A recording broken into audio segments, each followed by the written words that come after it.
જે ચૂંટાઈને આવેલા છે ઉમેદવારો એ પાર્ટીનું નામ ખરાબ કરે છે। 20 વર્ષથી આપણા જે ધારાસભ્ય કે જે ઋષિકેશ એ આપણા આરોગ્ય મંત્રી પણ રહી ચૂક્યા છે, બરાબર। વિકાસ એમણે પોતાના જાત ઉપર કર્યો છે કે પછી આપણા વિસનગરમાં કરેલો છે। ત્યાં કાચા રસ્તા, કચરા જુઓ, ખુલ્લી ગટરો જુઓ। વિચાર આવ્યો કે આવા મંત્રીઓ બનીને પોતાનું પેટ ભરી। ગુજરાતમાં સ્થાનિક સ્વરાજની ચૂંટણીની જાહેરાત થઈ ચૂકી છે અને તમામ પાર્ટીઓ અને નેતાઓ આ માટે તૈયાર પણ થઈ ચૂક્યા છે। હવે આ સમગ્ર જે સ્થાનિક સ્વરાજની ચૂંટણીનો માહોલ છે એ વચ્ચે દરેક પાર્ટીના નેતાઓ એક બીજી પાર્ટી ઉપર આરોપ પ્રત્યારોપ કરતા હોય છે અને એમના કામો બતાવતા હોય છે, પરંતુ હાલ એક એવું દ્રશ્ય સામે આવ્યું છે જેમાં સામેની કે વિપક્ષની પાર્ટી દ્વારા નહીં પરંતુ ભાજપની જ પાર્ટીના એક કાર્યકર્તાએ ભાજપની વિકાસના જે દાવા છે તેની પોલ ખોલી નાખી છે અને સીધી જ રીતે જે મંત્રી ઋષિકેશ પટેલ છે તેમના ઉપર આરોપ લગાવવામાં આવી રહ્યો છે કે તેઓ કંઈ જ કામ નથી કરી રહ્યા। આ સિવાય તેમણે ઋષિકેશ પટેલને આડે હાથ લીધા છે અને તેમના દ્વારા જે કરવામાં આવેલા કામ છે તેની પોલ ખોલી છે। શું છે આખી ઘટના, તેના વિશે વિગતે ચર્ચા કરીશું। નમસ્કાર, તમે જોઈ રહ્યા છો ચક્રવાત ન્યૂઝ, હું આપની સાથે હેમલ।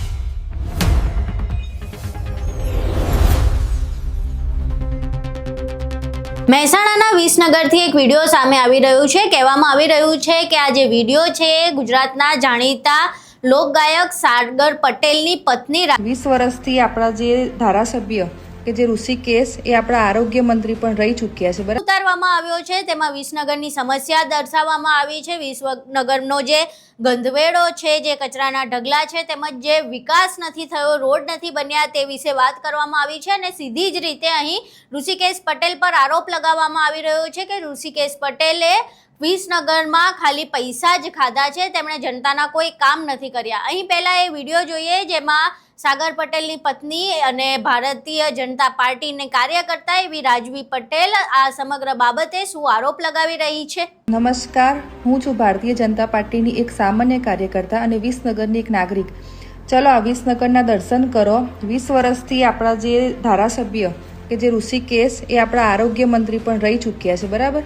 હવે આજે હું બાને અહીંયા વિસનગરમાં હોસ્પિટલમાં લઈ જતી હતી એમ્બ્યુલન્સથી। તમે રસ્તા જુઓ, જ્યાં જુઓ ત્યાં ખાડા અને ઢગલા કરેલા છે, કચરાના ઢગલા, ખુલ્લી ગટરો। આપણા ધારાસભ્ય ઋષિકેશભાઈ કે જે ગુજરાતના આખા આરોગ્ય મંત્રી હતા અને આપણા વિસનગરનો ખાલી વિકાસ જોઈ લો એટલે તમને જાણવા મળશે કે વિકાસ એમણે પોતાના જાત ઉપર કર્યો છે કે પછી આપણા વિસનગરમાં કરેલો છે। વિકાસ ચોખ્ખો દેખાય છે, જ્યાં જુઓ ત્યાં કાચા રસ્તા, કચરા જુઓ, ખુલ્લી ગટરો જુઓ। આ બધું શું લાગે છે, રેત કેટલી બધી ઉડે છે। અને આવી બધી વિસનગરની દુર્દશા જોઈને આજે સામાન્ય કાર્યકર્તા થઈને મને પાર્ટીના વિશે એવો વિચાર આવ્યો કે આવા મંત્રીઓ બનીને પોતાનું પેટ ભરીને જ્યારે આપણી પાર્ટીનું જે સ્વચ્છ ભારતનું અભિયાન છે એના મોદીજી સાહેબ છે એના ઉપર એ લોકો લાંછન લગાવે છે, જ્યારે આજે પાર્ટીનું પણ નામ આવા મંત્રીઓના કારણે જ ખરાબ થાય છે। તો તમારે પણ આ વસ્તુનું ધ્યાન ધરવાની જરૂર છે। આપણા સરકારને પણ અપીલ કરવા માગું છું કે વગર પ્રોટોકોલે, વગર જાણકારી કર્યા વગર આવી નગરની મુલાકાત લો, જેથી કરીને જે પેલું મેકઅપના જેમ લાલાપોથી કરીને તમને સુંદર દ્રશ્ય અને સુંદર રોડ બનાવવામાં આવી છે એની અંદરની અસલિયત કંઈક અલગ જ હોય છે। અંદરની ગલી કૂચીઓ જુઓ, એની સ્વચ્છતા તમે જુઓ તો તમને જાણ આવશે કે અહીંયા જે ચૂંટાઈને આવેલા છે ઉમેદવારો એ પાર્ટીનું નામ ખરાબ કરે છે, કંઈ કાર્ય કરતા નથી। એક જાગૃત નાગરિક તરીકે આપ સૌને અપીલ કરવા માંગુ છું કે આ વિડીયો બને તેટલો વધુમાં વધુ શેર કરજો, જેથી આપણા મોદી સાહેબને આપણા વિસનગરની દુર્દશાની જાણ થાય। જય હિન્દ, જય ભારત। હવે આ વિડીયોની હકીકત વિશે જાણવા માટે અમે રાજવી પટેલનો સંપર્ક કર્યો હતો। રાજવી પટેલ સાથે ટેલિફોનિક વાતચીત થઈ જેમાં તેમણે આ વિડીયો શા માટે ઉતાર્યો છે તેમજ ઋષિકેશ પટેલ પર આવા ગંભીર આરોપો શા માટે કર્યા છે તે વિશે પણ વાત કરી। અહીં પહેલા એ સાંભળે કે રાજવી પટેલ આ સમગ્ર મામલે શું કહી રહ્યા છે। રાજવી પટેલ સાથે વાત થઈ રહી છે। ચક્રવાત ન્યૂઝમાંથી હેમલ વાત કરું છું। બરાબર છે, નમસ્કાર। તમારો એક વિડીયો સામે આવ્યો છે જેમાં તમે જે સમસ્યા છે મહેસાણાની એ બતાવી રહ્યા છો અને તમે ઋષિકેશ પટેલ પર પણ પ્રહાર કરી રહ્યા છો। એ વિડીયો તમારો જ બનાવેલો છે? હા, મારો જ બનાવેલો છે। જી, તો શું સમસ્યા શું હતી અને તમે ઋષિકેશ પટેલ પર? આ વિડીયો વિસનગરનો છે મેડમ। હા, વિસનગરનો। તો એ સમસ્યા શું હતી અને તમે સીધા પ્રહાર ઋષિકેશ પટેલ પર કર્યા છે?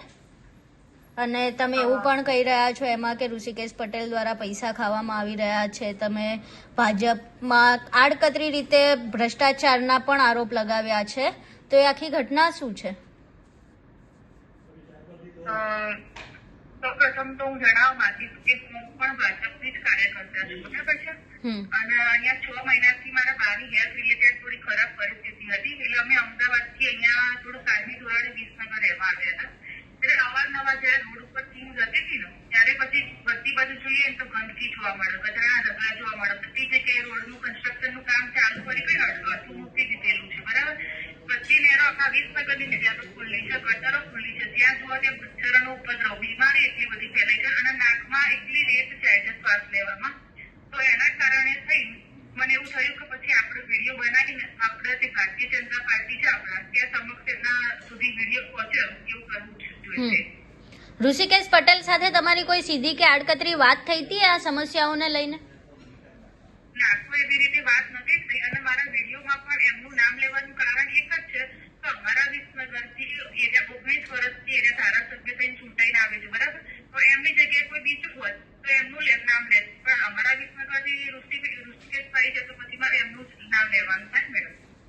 જી, ત્યાંના સ્થાનિક લોકો દ્વારા તમારા વિડીયો સામે આવ્યો ત્યારબાદ એવા આરોપ લગાવવામાં આવી રહ્યા છે કે તમારા પતિ સાગર પટેલને ભાજપમાંથી સ્થાનિક સ્વરાજની ચૂંટણી માટે ટિકિટ જોઈતી હતી અને ટિકિટ નથી મળી એટલે એમના પત્ની દ્વારા આવો વિડીયો ઉતારવામાં આવ્યો છે. શું કહેવા માંગો છો કે મારા પતિને જોઈતી હતી ટિકિટ?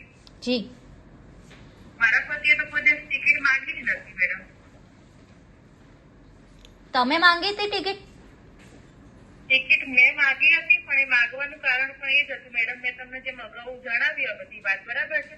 કે કોઈ વિકાસનું કાર્ય થતું નતું, કોઈ પરિવર્તનનું કાર્ય થતું નતું. હું 6 મહિનાથી આ વસ્તુ જોતી હતી કે ચાલો કાલે કંઈક થાય, કાલે કંઈક થાય, પણ સમય વીતી ગયો. અને પછી આ ઇલેક્શન આવ્યું ને એટલે પછી મને એવું થયું કે આપણે ભારતીય જનતા પાર્ટી કે જે અમે વર્ષોથી એમના જ સમર્થનમાં છીએ તો આપણે સરકાર જોડે ટિકિટની માંગ કરીએ આપણે.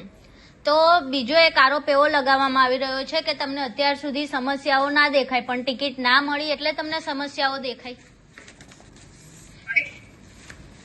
જે સ્થાનિક લોકો છે એવો આરોપ લગાવી રહ્યા છે કે તમને અત્યાર સુધી સમસ્યાઓ નથી દેખાઈ, જ્યારે તમને ટિકિટ ના આપવામાં આવી ત્યારબાદ તમને આ બધી સમસ્યા દેખાઈ અને પછી તમે ઋષિકેશ પટેલનું નામ લઈને વિડીયો બનાવ્યો.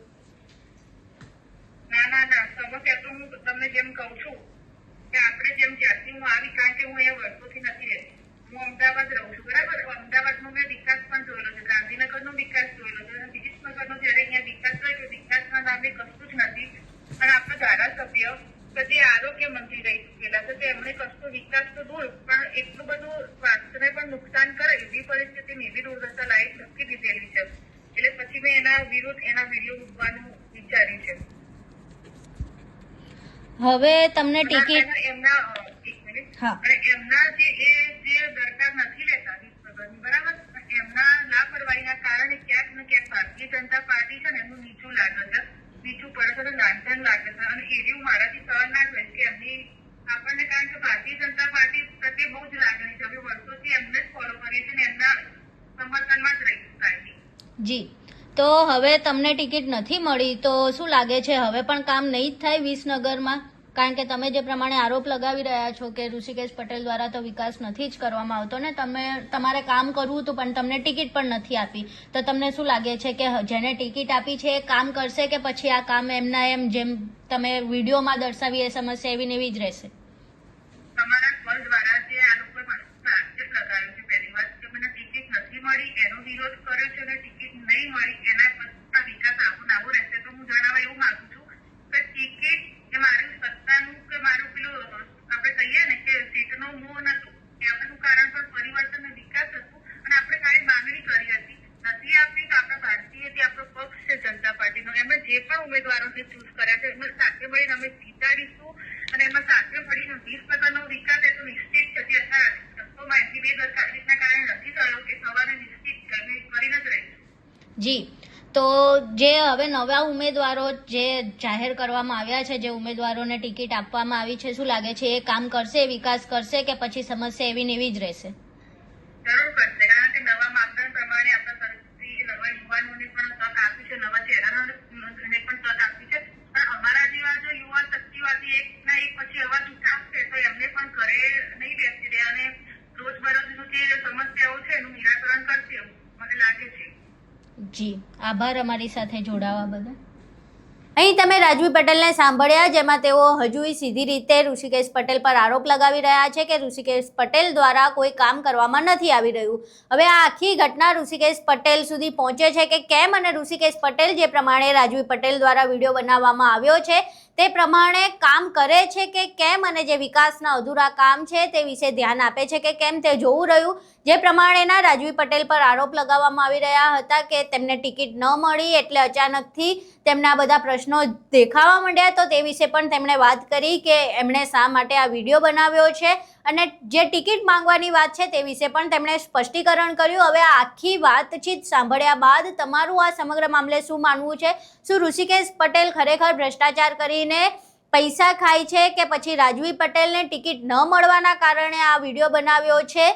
તે વિશે તમારું શું માનવું છે? તમારા મંતવ્યો અમને કોમેન્ટ બોક્સમાં જરૂર જણાવજો. વિડીયો પસંદ આવ્યો હોય તો વિડીયોને લાઇક કરજો, શેર કરજો અને અમારી ચેનલને સબસ્ક્રાઇબ કરવાનું ભૂલશો નહીં. નમસ્કાર.